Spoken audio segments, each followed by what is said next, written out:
एक तो किसी व्यक्ति ने पर्सनल ले लिया, मैंने विचारधारा पे कमेंट किया, उन्होंने पर्सनल कमेंट करने शुरू कर दिए।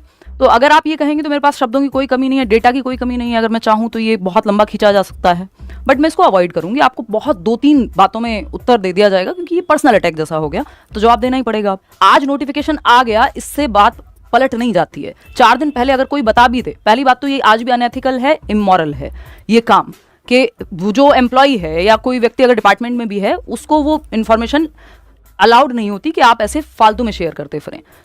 कुछ लोगों को नया नया फेम कह लीजिए या 4 दिन से जो है उन्होंने काम करना शुरू किया है, तो उनको लगता है कि ये जो है बहुत कुछ ऐसा है, ये सब हम सालों से कर रहे हैं, 10 साल हो गए। जब ये लोग तैयारी कर रहे थे, यूट्यूब से तैयारी करके जब ये लोग एग्जाम निकाल रहे थे, तब मैं पढ़ा रही थी और लोग सिलेक्शन ले रहे थे और अपना फीडबैक दे रहे थे। जिन एग्जाम्स में ये लोग सेलेक्ट होकर वापस आए हैं वो पेपर के फॉर्म भी नहीं भरे कभी। 19 में मैंने लास्ट टाइम एक पेपर दिया था DSSB का, जिसमें मैं फेल हुई थी। जो गुरुजी कुछ बातें बोल रहे हैं वो भी कहीं से फेल होके आए हैं, जो पेपर की वो तैयारी कर रहे थे वो उनसे हुआ नहीं था। तो ये होता है लाइफ में, इसमें कोई बहुत बड़ी बात नहीं है। बट मैं जिस उम्र में फेल हुई थी वो 21 साल की एज थी जब मैंने लास्ट पेपर दिया था। 21 साल में लोग तैयारी शुरू करते हैं और मैं स्थापित हो चुकी थी यूट्यूब पे। और जो लोग बोलते हैं कि हमने फलाना पेपर, जिस पेपर में ये लोग सेलेक्ट हुए थे वो उस टाइम पे, और वो वीडियोस इन्होंने प्राइवेट कर दी यूट्यूब पे देख करके, मतलब जो लोग मुझे देख के बने हैं यार, मैं उनसे क्या कॉम्पिटिशन करूंगी हैं। अब आप कोई सामने कुछ बोले नहीं बोले, आपको किसी को क्रेडिट नहीं देना है, वो एक अलग कहानी है, उसको छोड़ दो। बट अभी तो आपको बहुत समय लगेगा यहाँ तक पहुंचने में, है ना। जितने सिलेक्शंस दिए हैं और पिछले 2 साल में उतनी एक्टिव भी नहीं हूँ, आपको उतनी चैनल पे वीडियोस भी नहीं मिलते हैं, फिर भी अभी आपको बहुत समय लगेगा वो सब करने में अचीव। और जिन वैकेंसीज में आप सेलेक्ट हुए थे उन वैकेंसीज के स्टूडेंट्स हैं मेरे सेलेक्टेड, तो मैं क्या आपसे बात करूँ हैं।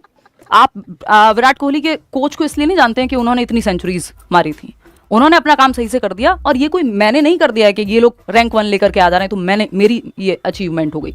एज अ टीचर अचीवमेंट है, वो लोग अपना क्रेडिट देना चाहते हैं, मेहनत तो उन्हीं की है, हमारा थोड़ा योगदान है कि उन्होंने पढ़ लिया। दिल्ली में आपको नौकरी नहीं मिल पाई, तब जाकर के तो आप यूपी पहुंचे, फिर आप बेकार की बातें करते हैं यार। हैं KVS नॉर्थ ईस्ट बहुत सारे लोग फॉर्म भी नहीं भरते, जाने ही नहीं देते घर वाले बहुत सारी लड़कियों को वहाँ, है ना।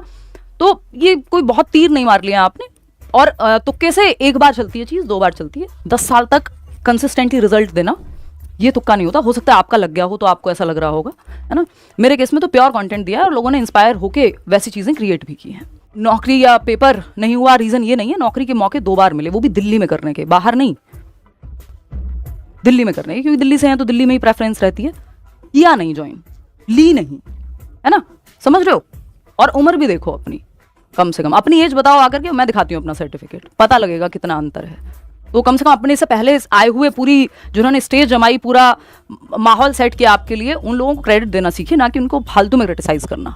जो बात गलत है वो गलत है, जो चीज़ अनएथिकल है, इमोरल है, वो इमोरल है, उससे वो ठीक नहीं हो जाता। क्योंकि मुझे काम पसंद है, आप लोगों का प्रेम है जो छोड़ने नहीं देता। नहीं तो कितनी बार आया दिमाग में यार अब ले लो रिटायरमेंट, बहुत नाम कमा लिया, बहुत हो गया, सब तरह से कोई दिक्कत नहीं है। बट क्योंकि ये पैशन था, इसको शुरू आउट ऑफ क्यूरियोसिटी किया था, मुझे भी नहीं पता था ये सब चीज़ें बनेंगी, बनती चली गई और बहुत कम एज में बन गई। तो अब 23-24 में जो इंसान बिल्कुल फुल ऑन सेटल होके बैठा है, अब वो क्या मतलब पेपर देने जाएगा सिर्फ इसलिए कि किसी को प्रूव करना है, यूजलेस बात है। और सीटेट का एग्जाम 17-18 की उम्र में निकाल दिया था यार, 30 में से 30 तब आते थे, मेरे 121 आए। हमारे लर्नर्स हैं, अनुराग हैं 143, 141 हर बार लाते हैं, अभी तो आपके लर्नर्स वहाँ पहुंचे भी नहीं है। अगर आप देखेंगे जाके, ये वीडियो सेक्शन में चले जाना बस, और देखना कितने लोग कहाँ सेलेक्ट हुए हैं, KVS, NVS, रीट, टॉपर्स की बात हो रही है। और यहाँ पे यूपीटेट 143, 144 नंबर वाले लोग, और कितने इंटरव्यूज तो अब हम डालते ही नहीं है। पहले जब मैं एक्टिव थी एक टाइम पे तो तब के डले हुए हैं, तो अभी तो इस लेवल पे पहुंचने में आपको समय लग जाएगा। व्यूज से या डेली आप एक्टिव हैं ज़्यादा, बहुत अच्छी बात है, आपका काम करने का समय है, आपकी मन है, आपको रिस्पॉन्स मिला है, व्हाटएवर आप करिए। ये सब मैं बहुत पहले एक्सपीरियंस करके छोड़ दिया। काम करती हूँ अपने मन से करती हूँ, इसलिए नहीं कि किसी को के साथ कम्पीट करना है या कोई मेरे कॉम्पिटिशन में है ही नहीं आप, है ना, हो नहीं पाएंगे। मुझे लगता है कि पर्सनली लेना लोग बंद करेंगे ये चीज़ें। विचारधारा को कहा गया था, किसी को पर्सनल अटैक जैसा लगा तो वो उनकी अपनी प्रॉब्लम है, मेरा इसमें कुछ नहीं है। फिर भी अगर ये जारी रखना हो तो आप बिल्कुल रख सकते हैं, एंडलेसली ये बातें की जा सकती हैं, है ना। सबके पास बहुत सारी चीज़ें हैं, स्क्रीनशॉट से लेके सब कुछ होता है, उसकी कोई दिक्कत नहीं है। और कोशिश करिए इन सब चीज़ों से दूर रहिए। आपके जीवन में रत्ती भर का भला नहीं होगा कि 2 टीचर्स या 4 लोग यूट्यूब पे जो ऑलरेडी ठीक ठाक कर रहे हैं, या तो सेटल्ड हैं या हो सकते हैं आगे किसी को अपना करियर बनाए, उन सब के चक्कर में आप मत पड़िए। आप अपने करियर पे फोकस कीजिए, आप अपनी पढ़ाई पे फोकस कीजिए, जहाँ से आपको अच्छा लगे वहाँ से पढ़िए, है ना।